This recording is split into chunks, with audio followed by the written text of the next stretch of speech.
Την ευκαιρία να απολαύσουν ένα θέαμα που εκτοξεύει την αδρεναλίνη είχαν οι λάτρεις του μηχανοκίνητου αθλητισμού που βρέθηκαν το Σαββατοκύριακο στο αυτοκινητοδρόμιο.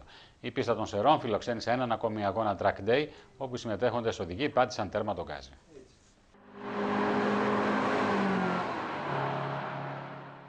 Πλούσιο θέαμα με την αδρεναλίνη να εκτινάσεται στα ύψη είχαν την ευκαιρία να απολαύσουν το Σαββατοκύριακο οι φίλοι του μηχανοκίνητου αθλητισμού. Το αυτοκινητοδρόμιο Σερών φιλοξένησε έναν ακόμη αγώνα Track Day που διοργάνωσε το Σωματείο Φίλων γνωστής εταιρείας αυτοκινήτων. Είναι η δεύτερη συνεχόμενη χρονιά που ερχόμαστε. Ως σωματείο το διοργανώνουμε αυτό διήμερο, Σαββατοκύριακο διήμερο του Δεκέμβρη. Και το έχουμε ανοιχτό σε όποιον φίλο και οποιοδήποτε κάτοχο, οποιοδήποτε αυτοκινήτου, να έρθει και να συμμετάσχει μαζί μας. Δεν κάνουμε κάτι ιδιαίτερο από άποψη χρονομέτρησης ή αγώνα. Είναι Open Track Day, όπως τα λέμε συνήθως, και έρχεται ο καθένας να χαρεί, να μάθει, να οδηγήσει η παρέα μας και περνάμε πάρα πολύ όμορφα.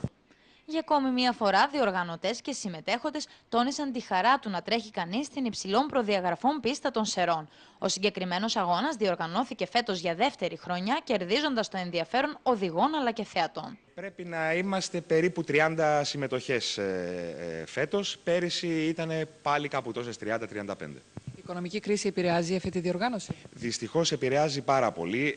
Ούτως ή άλλως, ένας λόγος που γίνεται αυτή την εποχή του χρόνου, που δεν είναι και ο πιο ιδανικός, είναι οι χαμηλότερες τιμές που και καλά κάνει και τις προσφέρει η πίστα.